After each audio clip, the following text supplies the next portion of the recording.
Dalam pekan awal Januari ini peneliti mengingatkan fenomena virus Nipah yang bisa menjadi ancaman masa depan. Dari kajian WHO, tingkat kematian karena virus Nipah ini mencapai 75%.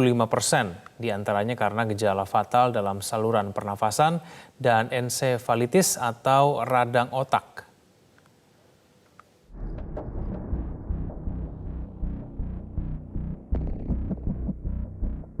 Dalam beberapa waktu terakhir, media internasional dan nasional memberitakan tentang virus baru bernama virus Nipah. Dalam dokumentasi Badan Kesehatan Dunia, pembawa virus Nipah ini adalah hewan jenis kelelawar buah. Dari dokumentasi WHO, wabah virus ini pertama kali terjadi di beberapa wilayah di Malaysia, yaitu Perak, Negeri Sembilan, dan Selangor tahun 1998 lalu. Penyelidikan awal diduga virus berkembang dari peternakan babi. Dari kajian para peneliti, virus Nipah tergolong zoonosis alias virus dari hewan bisa menular ke manusia. Penularan diduga dari kotoran kelelawar yang berserakan di peternakan hewan ternak seperti babi. Dan tidak menutup kemungkinan virus juga menular ke hewan domestik lainnya. Lewat perantara hewan ternak, virus bisa menginfeksi manusia, sementara masih dikaji penularan dari manusia ke manusia. Apakah virus ini berbahaya? Dari kajian WHO, tingkat kematian mencapai 75% karena gejala fatal yang ditimbulkan dalam saluran pernafasan dan ensefalitis atau radang otak. Karena belum ada vaksin, virus ini bahaya bagi manusia. Sementara bagi hewan ternak, salah satu cara membunuh virus adalah dengan pemusnahan. Dalam catatan WHO, wabah virus Nipah telah menewaskan 105 orang di Malaysia. Di Suguri, India, dengan 45 orang meninggal tahun 2001 dan 5 orang meninggal pada tahun 2007. Sementara di Bangladesh, 11 orang meninggal. Bagaimana dengan di Indonesia?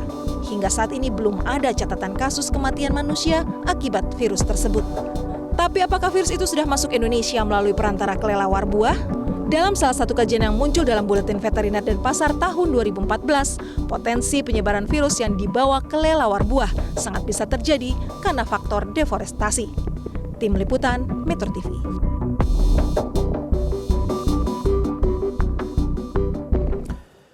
Pemirsa, untuk membahas lebih lanjut mengenai keberadaan virus Nipah ini, kami telah terhubung dengan pelaksana tugas Dirjen Pencegahan dan Pengendalian Penyakit dari Kementerian Kesehatan, ada Maksi Rein Rondonuwu. Pak Maksi, selamat pagi. Selamat pagi, Kevin. Ya, Pak Maksi, apakah pemerintah Indonesia sudah melakukan antisipasi terhadap penyebaran virus Nipah ini?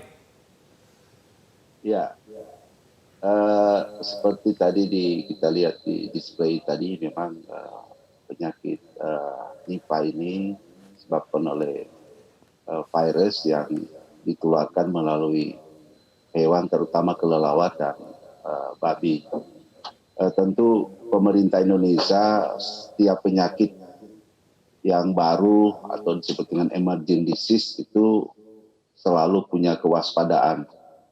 Bagaimana mendeteksi dini melalui surveillance aktif yang dilakukan, yang mulai dari pintu-pintu masuk di bandara, baik udara maupun laut, untuk melakukan surveillance aktif. Artinya surveillance yang pertama adalah soal sindrom, bagaimana gejala-gejala klinis seperti yang disampaikan tadi, panas yang tinggi bisa kejang dan terjadi ensefalitis. Jadi itu dilakukan pemerintah mulai dari pintu-pintu masuk. Jadi upaya-upaya itu terus dilakukan setiap saat. Baik, Pak Maksi, tapi bukankah virus Nipah ini menyebar lewat migrasi kelelawar yang dikhawatirkan dari Malaysia menuju ke Indonesia, sehingga kemudian itu berpotensi untuk menginfeksi manusia?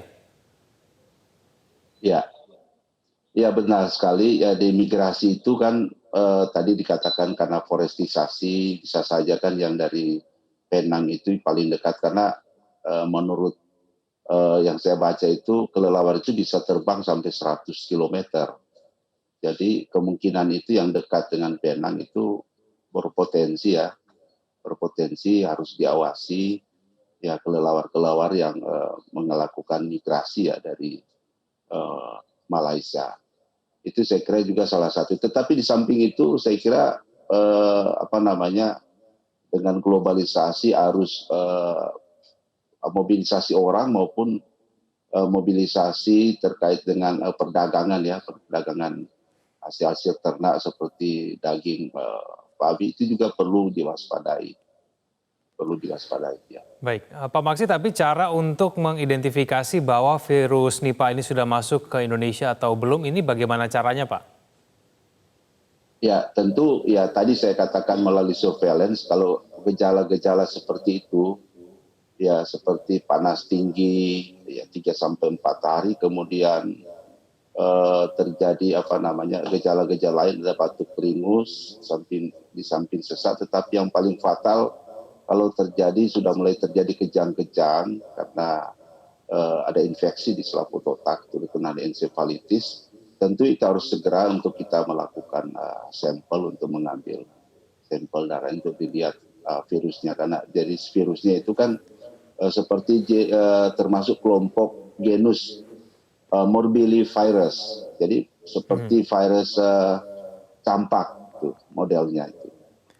Tapi bedanya dengan virus corona seperti apa, Pak Maksi? Ini kan kalau virus corona gejalanya umum begitu ya, tapi kemudian yang menjadi pembeda adalah tes PCR begitu. Nah ini kalau virus Nipah ini bagaimana kemudian kita bisa membedakan bahwa virus ini masuk dan kemudian beda dibandingkan dengan virus-virus yang saat ini sudah di Indonesia?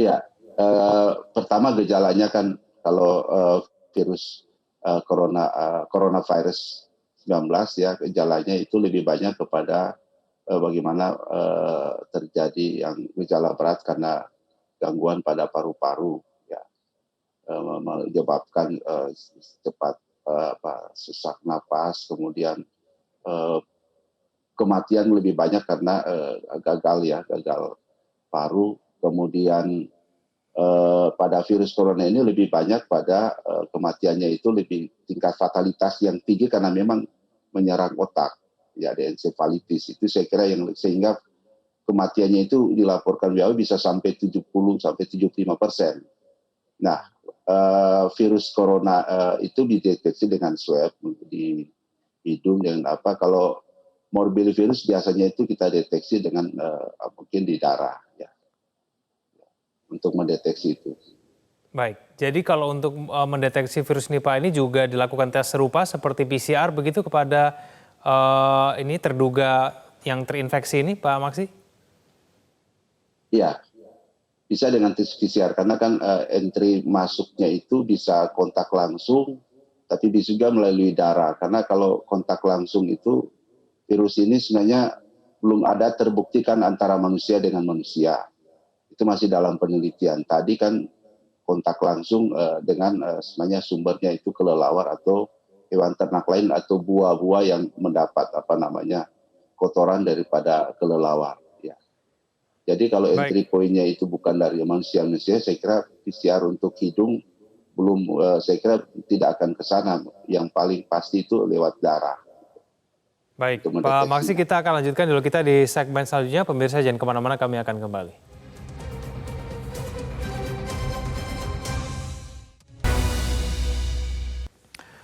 Pemirsa, kembali kita berbincang mengenai virus Nipah, ancaman pandemi berikutnya bersama dengan dari pejabat Kemenkes, Pak Maksi Rein Rondonuwu. Pak Maksi, apakah betul-betul bisa dipastikan, Pak Maksi, bahwa virus Nipah ini memang belum ada di Indonesia?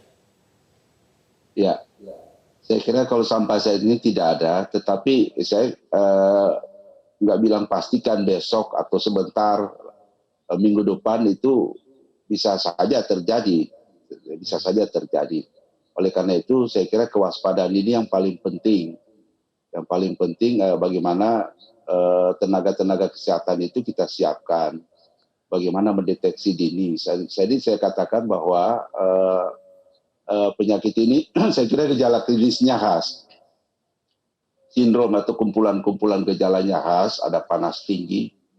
Ya, kalau virus corona kan gejala panas nggak terlalu tinggi. Ini gejala panas tinggi, kemudian ada batuk beringus, tapi yang paling khas itu terjadi encephalitis, radang radang selaput otak, ada kejang-kejang. Jadi spesifiknya ini memang ada beberapa penyakit yang mirip penyebab ensefalitis kan bukan cuma bisa saja dari radang paru karena pneumonia. Tetapi ini terjadinya cepat dan saya kira gejalanya khas itu menandakan petugas kesehatan itu bisa cepat mendeteksi secara dini penyakit ini. Jadi bukan saya katakan belum ada ya sampai saat ini belum ada terdeteksi, tapi saya nggak tahu besok lusa apalagi kita disibukkan dengan virus corona ini. Jadi saya kira ini kewaspadaan harus tinggi, termasuk masyarakat juga harus mewaspadai, terutama masyarakat yang punya lingkungan yang ada kelelawar terutama dan babi. Saya kira itu yang paling penting. Pak Maksi, kita ketahui ada sejumlah kejadian di beberapa daerah di mana kemudian ada begitu banyak binatang babi yang mati begitu ya. Seperti kemudian di Bali ada 1.191 di awal tahun 2020 babi yang mati, lalu kemudian di Kupang ini juga ada 50 babi. Nah, apakah ini karena virus Nipah itu, Pak Maksi?